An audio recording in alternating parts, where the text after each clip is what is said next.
Hey, good morning out there. Welcome back to the channel. It's 6 o'clock in the morning, 6:30 actually, on Monday, and heading up to Albany, drop off a load I picked up Friday. Wanted to make another video, just trying to get back into a regular flow of uploads. And yeah, so I got some time to kill. I'm about 100 miles away from my drop. It's a quiet day. Traffic's light, so coming at everyone out here with this video. So I'll get to, I guess, later on in the video,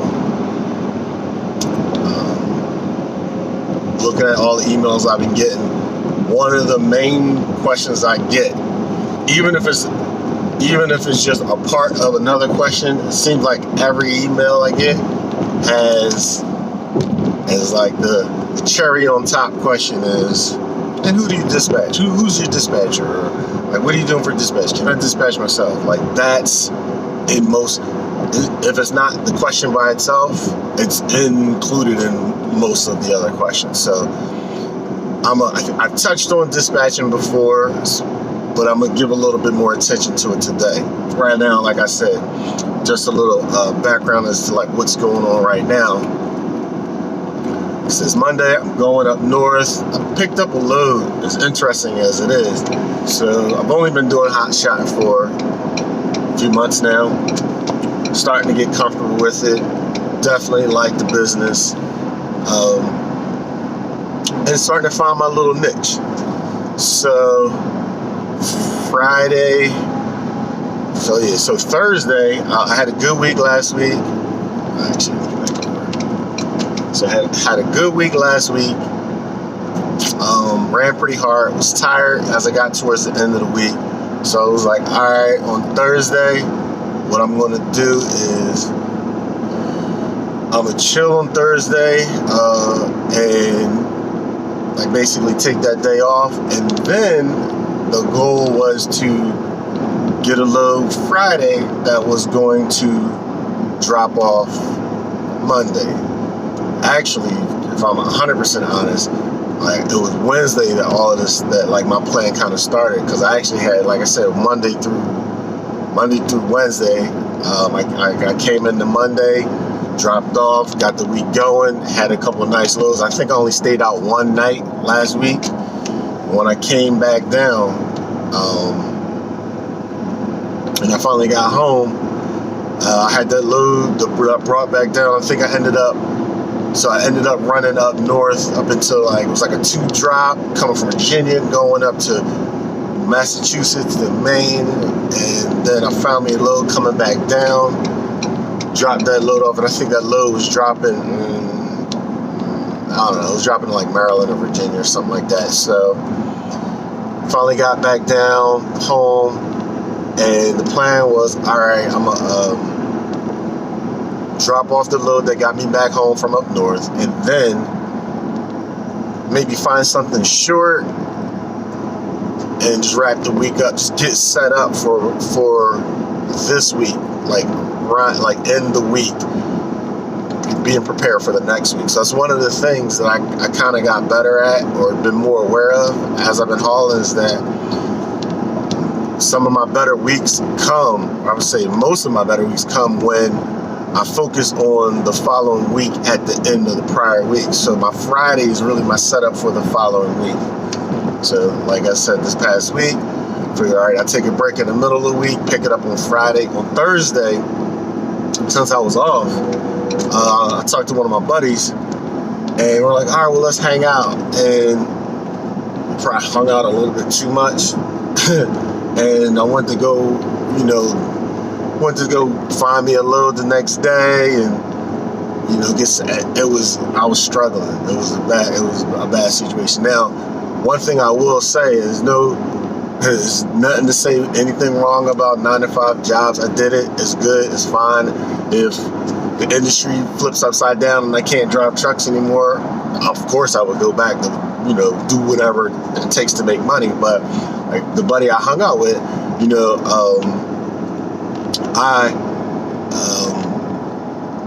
I met up with him. I called him up like noon on Thursday. It was like, what's up? What you want to do? You want to hang out? You want to grab some happy hour drinks or something like that? He was like, yeah, cool.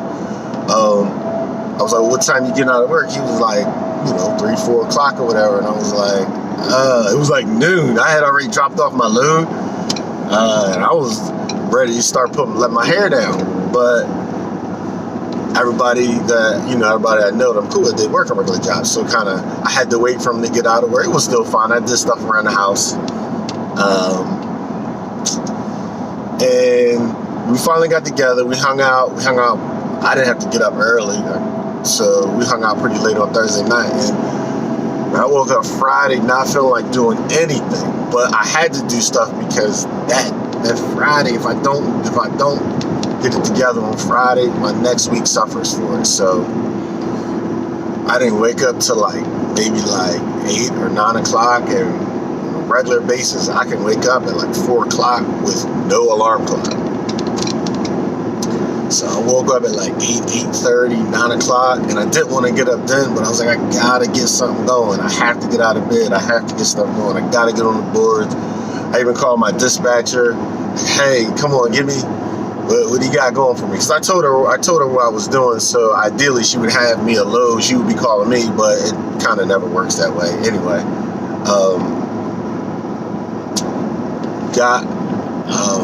got up, hit the board, found me a load. It wasn't the best. I really wasn't feeling it. So I booked it, but then right as I booked it, you know what? I told the broker, actually, never mind. It wasn't worth it. I wasn't feeling good.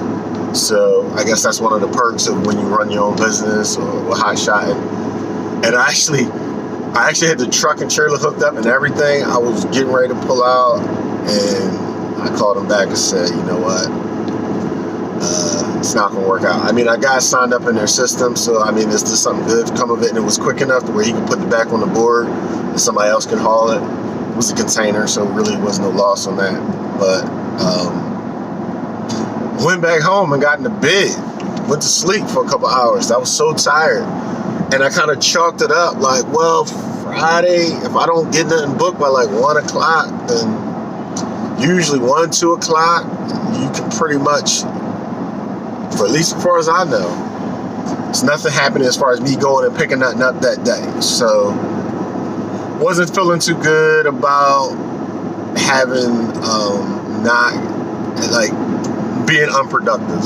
For, I guess, long story short was that. It was 2 o'clock, 3 o'clock. Like I said, I came back home, went and took a nap, woke up, feeling a little better. Here's where it got interesting. So by default now, because of with trucking, during the week, part of my routine is, aside from driving, if I don't have a load booked, then I'm on the board, I'm on the phone. Those two things I associate with each other. Searching for loads and making phone calls. Searching for loads and making phone calls until I find that load that I need. So even though I woke up and it was 2, 3 o'clock, it was 2 o'clock, 2:30. Another thing I realized is that, and it's just because it happened that way, is some brokers, so even though I'm looking for a load on the East Coast, brokers are all over the country. So 2 o'clock here is 11 o'clock on the West Coast, you know what I mean? So then I'm not shy or afraid to keep looking even after hours I will be able to actually load for that day. So I was like, all right, well, maybe I'll just give me something for, let me just try to see if I can at least book me a load for Monday. I can't get it and have it ready, but if I can at least book the load so I know what I'm doing on Monday, I still feel good about coming into that week. So, all right, so let me do a little bit of work. I got some time. West Coast doesn't shut down for a few hours. I'm on there doing my thing. Got the computer up, got the phone up, doing all that. And by luck, I found a load that picked up so close to my house. It was actually, my trailer was at the yard. So I was closer. I was actually probably just as far from, let's see how I want to say this. So my house was closer to the trailer than the load was all the way around. The load was closer to the trailer than I was to the trailer calling from my house. So it took me longer to get to the trailer. It was farther, I should say. I was farther from the trailer than the trailer was from the load. So I got in my truck, got the trailer, went over and picked up a load from United Rentals. They were receiving until 4:30, which that's a thing that I didn't realize. I just didn't have that much experience doing little with them. But when I talked to the broker and I booked the load, he was like, well, you can pick it up on Monday, but they're there till 4:30, so it's up to you. So I was like, oh man, let me see if I can hustle out here and grab the load, get it on my trailer, so that way on Monday, when I wake up, I can just hit the road, which is ideally what I like to do. Drop off, get the week started. So that's where we are today. I got the load that I picked up Friday afternoon. I was loaded up at 4:30, literally 10 minutes from my house, and running it up to Albany. It's a nice small load, wasn't anything crazy. It's good paying. So when I get up here, I'll find me a load to get me back. In theory, that's all. Fingers crossed. So anyway, that's where we are right now. I'm going to drop off this lift. I think it's like a lift. It's a lift with tracks on it. Going up to United Rentals. So that's where I'm at right now. So moving on to the dispatcher piece. And I get the question a lot, so I have to think about how to answer it a lot. Because first of all, as I said before, I'm so inexperienced here. Only been doing this for a few months. And I'm learning every day, trying to get better at it. And one of the first lessons I learned was about dispatching kind of the hard way. What does it mean? How does it work? The idea coming into driving a hotshot truck or getting into the industry is in my mind was all right, I know that getting a dispatcher cuts into my money. It is technically overhead because you can do it yourself. But the idea is that with all the other things that I have to learn, that'll be one less thing, one less headache. Especially if, just like right now, I'm going up to Albany. Now, my dispatcher knows this, so in theory, when I get there, or by the time I get there, my dispatcher say, oh, well, as soon as you drop, we'll pick up this place. And that's one less headache. That's one less thing to worry about. It makes life easier. So that was the idea behind starting out with the dispatcher, and kind of the idea behind staying with it, convenience. It's costly. So, when it comes to answering the question about which dispatcher can I recommend, which dispatcher do I use, it's such a tricky question. It's really, really loaded, honestly, because as far as I'm concerned, I'm getting questions from people all over this country. And the idea is that even though dispatchers cover the entire country for the most part, that doesn't, them doing it good for you where you are in your circumstance, I don't know how you could just randomly figure that out. To me, it feels like, and it might be far off, but this is just how my mind works. I feel like when someone asks me to recommend a dispatcher, especially if I don't know them, subscriber, we might even chit chat back and forth through the comments or whatever, but I feel like getting asked to recommend a dispatcher is like trying to order someone's dinner from in another part of the country that I do not know. That could go wrong so many ways. It could go right. I can play it. You can play it safe and you can get all kind of disclosures. But in my mind, if someone's hungry, you recommend food for them and it doesn't work out, they're gonna blame you. They're gonna be responsible for it. And no matter how you try to clean that up and be meticulous about your words and don't overpromise and give all the disclaimers you want, at the end of the day, that piece of information came from you. I recommended this dispatcher. I said this person, or I said that company. Just like I ordered this food for you. You live in Idaho, and I ordered you a pizza, and you lactose intolerant. But I didn't know because I don't know you. I don't even know. You can't. It's so hard. It's blind. So anyway, that's the whole idea of recommending them is I don't know. I don't like it. I don't do it. I'll say who I have used, but it's not any way, shape, or form to say that they're good or bad. It's what I did, for better or for worse. So I'm on my third dispatch company now, and probably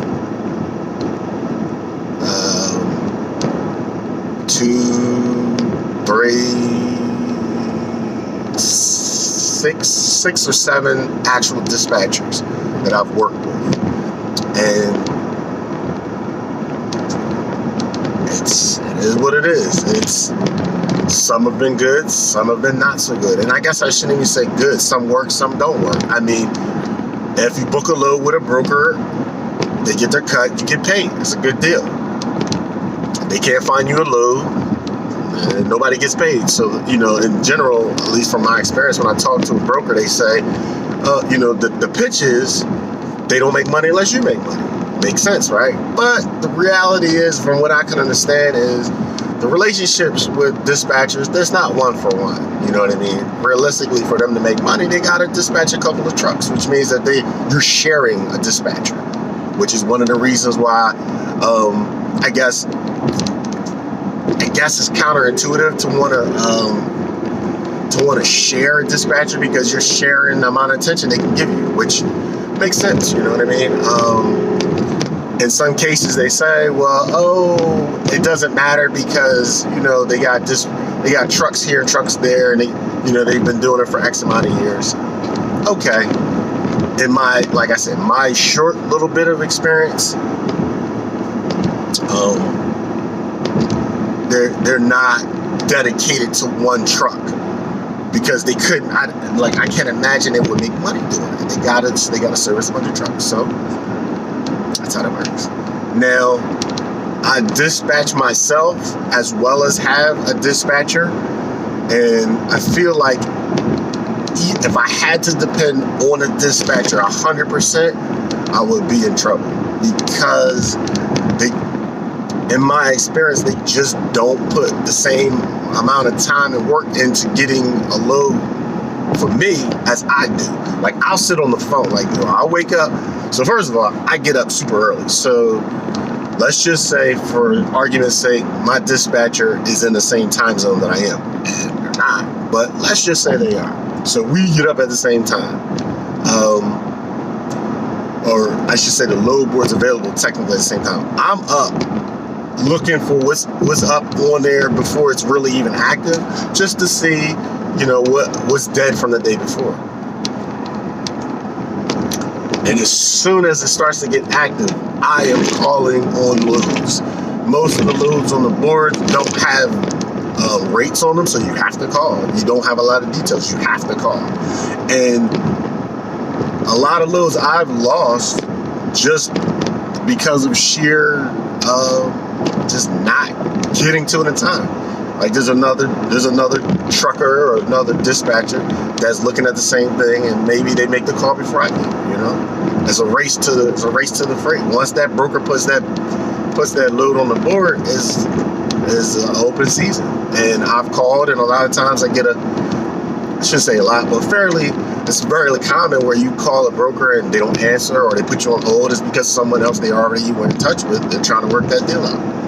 Now, if as soon as I call a broker, they're like, oh, we booked that, or we covered that, or I don't like their rate, or whatever the deal is, if that doesn't work, I'm immediately right back on the phone again. Like, I am right back on the board, I should say, than back on the phone. Like, it's refreshing, looking at what's new. It's the same thing, cleaning up my old search results, all of that stuff. So I'm literally working for myself.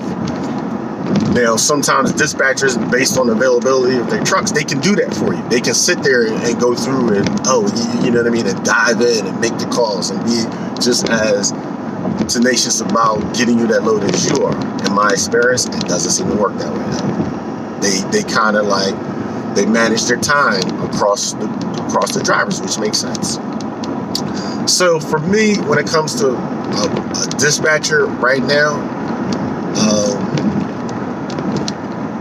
if I was to switch or go with a different dispatcher, if I was shopping for a dispatcher, to me the only thing that makes sense is getting a dispatcher that has, shouldn't say only, maybe I shouldn't say it that way, but I would be looking for, if I'm shopping for a dispatcher, I'm shopping for a dispatcher that has a connection that I would see valuable. They have an in with a broker that's either running the routes I want, handling the freight I want, that has the volume I need, rates, so it's actually going to be about their connection, because honestly with the dispatcher, if they don't have anything that's off the board in terms of being able to get you a load, it's just like you being on the board yourself. That's really, to me, where a dispatcher makes the case to be made for a dispatcher is they save you time. It's definitely a convenience, and if they have a connection that you don't, that's it, that you can't make it, that they'll get you in. Outside of that, you can do it yourself. I've done it myself. I didn't know anything about it, but at the same time, you got to make money, so you figure it out. So that's how I feel about the whole dispatching situation and using one. They definitely are a tool, a valuable tool. Some are better than others, and if I had to, if on top of having the connection and the convenience, also communication. One of the things that has been good or bad, or for me, a preference is if I can't get information, if I have to call and find out what's going on with my load, or am I getting loaded, if I keep getting a lot of excuses to I'm looking, or this fell through, but I'm trying to figure this out for you now, I'm trying to put these parcels together, or I get calls and the loads are I guess before I get to that, just communication. I like it, for me personally, I like it, and my expectation is that if you're getting a cut of my money and you supposedly helping me, we working together on this. Honestly, I like to tend to think that they work for me, but it's a partnership, and if I'm not getting the communication, if my dispatcher is not calling me, let me know what's going on, whether they're sick today, or whether they're going to be in the office late, or they're handling another truck, or they don't see anything on the board, or whatever, or if I don't hear anything from my dispatcher, in my opinion, that's not good. That's not a comforting feeling. And, if I don't have a load and I'm dependent on someone to get me a load, which I don't, but if I was exclusively to a dispatcher and they're not communicating to me on a consistent basis where I'm at with getting a load, what they're seeing, that's to me unacceptable. So communication, wrap that up, is huge with dispatching. Then it's being knowledgeable, which seems weird coming from me because I'm not the most knowledgeable, but at the same time, I booked enough loads to where if my dispatcher calls me and they're like, hey, I got this load for you, it's going from it's going from California to New York, and it pays X amount of dollars, do you want to book that? And that's it. That's the end of the conversation. To me, that sucks. Because I got 10,000 questions at that point. What is it? How heavy is it? Where's the deadhead? All of these things. Oh, okay. Is the deadhead included in the rate per mile? There's a whole bunch of questions that I feel, in order to make a decision whether or not to book a load, one of the major advantages to using a good dispatcher is they figure that out. A good dispatcher will say, in my opinion, they'll tell you hey, I know you're here right now, or you live here. I found this load is in such and such place. It's going to take you, it's X amount of miles from you. The actual loaded miles are this. So, and it's paying this. So the total miles with your deadhead is X amount. With the rate that they're willing to pay, they're paying this amount. this is what that works out to rate per mile. The area that you're going into is good, so getting you out of there is not going to be a problem, or it's going to be tricky going into there. So even though this seems like a good rate, you might have to deadhead 200-300 miles just to do this load. So, but that's just information for me to make my decision that I expect my dispatcher to give me. Maybe I'm asking too much, but that's the stuff I got to figure out when I'm booking my load. So I expect that from my dispatcher. Also on top of that, and this is just me, my style of like how I've come into working with my dispatcher. I don't use them very much, but we've gotten to a relationship to when I do, and we had those conversations, is up to that speed where on top of all of that, I ask that my dispatcher puts their fee on top of that load. So if it's $1,000 load and I gotta pay them 5, 8, 10%, then they tell me that part of the conversation, like, okay, it's paying $1,000 less the fee if I book it for you as a dispatching fee, so whatever is 9 and some change, and then we can work the math back from that. So I need my rate per mile figure to reflect the deadhead, to reflect the dispatching fee. I need all that to be included, just so I can.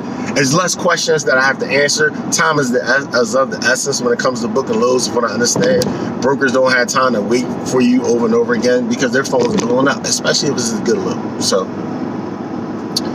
that is, yeah. So I guess in closing with the whole idea of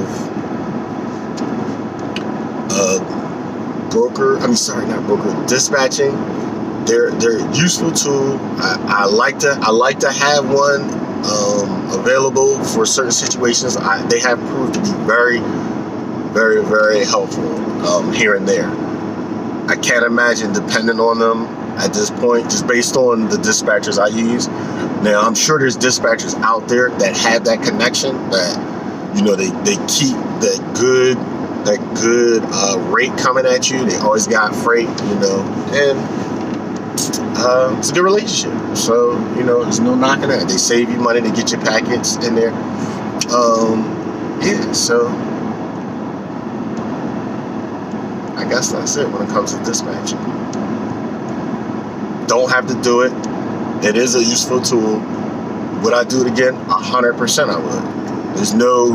There's every dispatcher I use, I learned something from them, and I moved on to the next level. So there's no, I don't feel like there's anything that I can say in terms of my experience with them that I'd be like, nah, or I can say, don't ever use this person, don't ever do a dispatcher, just do it yourself. You can if you want. You can make money. You know, you can do a dispatcher, save yourself some time. You know, they get you good rates, you work out a good relationship, you're fine. That's it. That's pretty much it. And like I was one of the things too I was debating on in this video was, should I, because I get explicitly so many times asked who dispatches for me, I'd say by default I dispatch myself, but I do have a dispatch service and I have used them in the past, like I've said, but I don't want to have to put that out there and have to be on the hook for someone else's problems. I mean, part of me would like to say that, you know, I think that they'll be fine, but going back to the original point, maybe the broker, maybe the dispatcher and the trucker that I met or something, maybe they don't get along. Maybe they live in a weird part of the country. Maybe, I have no idea. So I can't guarantee experience. No one can with that. So when it comes to dispatching, the last thing I'll say about who you should go with is go through word of mouth. If you see somebody hauling something that you would like to do, if you're going to some place that you like to go there and you see somebody else and they say, oh, another trucker, and they ask them who their connection is. You can try, it's trial and error. Be prepared for that error though, you know what I mean? Don't try to put all your eggs in one basket. Don't think that just because they book you 2 loads, the dispatcher, that's it. You know, that's all you have to worry about, because they don't have to connect. They're just looking at the load board like everybody else. They might have more load board, but A lot of load boards kind of have redundancy. So trial and error, get comfortable with doing it yourself. I didn't get it at first. Why? Like people more experienced truckers would say, do you dispatch yourself? Because it's not hard. It's not hard to do. Anybody can do it. You make a phone call. Ask them, do they want to pay you? Oh, make a phone call. You gotta pay for the service of the load board, but that's nothing. I think each one's like, they're starting out ones like $40 each, $30 or $40. So whatever you pay, $80, $75, $80, $90 a month for access to loads on the load board. If you book enough loads, it'll pay for itself. You know what I mean? You save X amount of percent over that, as opposed to doing it with the dispatcher. And you'll fumble through it. You'll call people, and you get comfortable negotiating rates. Maybe you just say, I'll take it, whatever. It's all a learning process, and there's something to be said for fumbling through that on your own, having those goofy, awkward conversations, and taking rates that are too low because you just are inexperienced, or accepting the rate too quickly, and then you see that load that pops up 5 minutes later that paid twice as much for going half as far. That happens.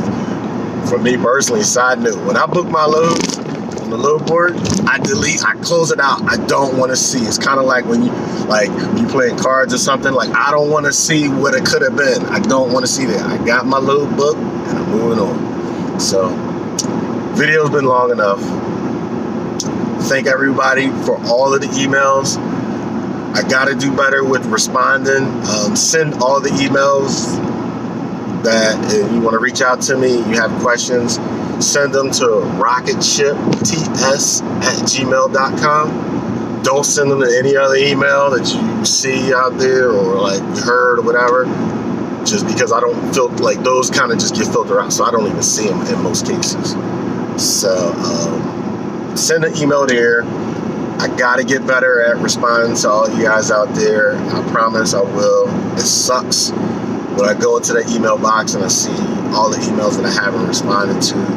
But, for a while, I had a kind of a tangent. I had an offline conversation with Toe Piglet, which, everybody knows Toe Piglet Alex, which if he's not the most prominent YouTuber when it comes to Hotshot Trucking, I don't know who is. He's at the top. You know what the big names are when it comes to that. But like, I've talked to Toe Piglet line a couple of times. Great dude, and on one of our last conversations. And he's good for this, man. Just like his channels, man. If you get the opportunity to talk to Toe Piglet, then you better hold on, man. That dude has got content for days. Like whatever you guys are talking about, he's got all kinds of knowledge. He's not shy about sharing what his opinions are with you, and he's got the information. He's got the information. He's got the legit.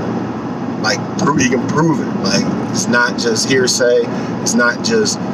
And when I talked to him the last time about the business and people going in and coming out and YouTube, man, that dude works so much on videos and on just trucking as motivational.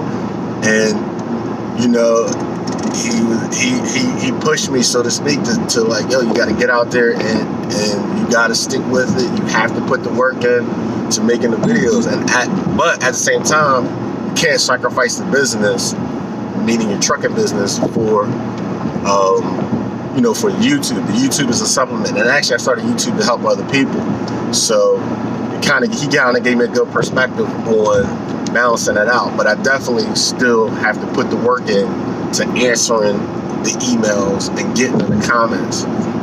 It's one of those things where, like, if you know somebody that's doing something and they're doing big things, it just motivates you, because you like, if they can do it, I can do it. You got no excuses. So, like, when he told me that, coming into this year, he only had like 1,000 subscribers. I think, and not to go off on a tangent about Toe Piglet, but he might not want me to share it with you, but whatever. I think he said, right, like December, if not on Christmas, is when he cracked 1,000 subscribers. And then if you look at like how his channel grew within that time period, that's crazy. And at the same time, you know his numbers that he put out there in terms of what he's driving. He's always on the road. He was trying to do a video a day for, like, it was crazy some of the stuff he did because he was so focused and so dedicated to working. When I talked to him about that, it's hard to not feel bad about, you know what I mean, not going as hard. It's hard, but that's what's good when you talk to people like that, that's out there, that's going to push it, and you can see the results. And that dude went from 1,000 to, I don't know, I think he had like 20,000 now, something crazy. He might be 2 million, I don't know. But I know it's a lot. It's a whole lot in a little bit of time. So that's just motivation, and it doesn't happen. He told me that the reason why he jumped is because he focused on it, and he put the work in. He just made content. He told me what to focus on, what not to focus on, and I trusted what he said because the results are there. So anyway, wrapping this video up, super long, but I'm not doing anything with driving, so you guys are along for the ride on this one. Anyway, enough for today. I will see everybody in the next video. Oh, and I think I started to get into the thank yous, and I want to make sure that everyone, let's get hot here, that everyone knows how much I appreciate us. I can't thank all of you enough for the emails, for the encouragement, all the compliments about the videos, because they get kind of rough, and I stumble and fumble and ramble, and the positive feedback is the thing that keeps me doing it. That keeps me wanting to share, and I don't have a perspective of being a seasoned dude like some of these other guys. This is all from the ground up. This is the most raw newbie perspective on everything. So I imagine that in a couple months I might have to make a bunch of videos to change how I feel. Once I learn more, like, oh, this is what I was then, this is where I am now. So anyway, I guess that'll be what the content from my channel will be. That's what it's been so far. And a lot of that has to do with the response I get from all of you out there. So please keep it coming.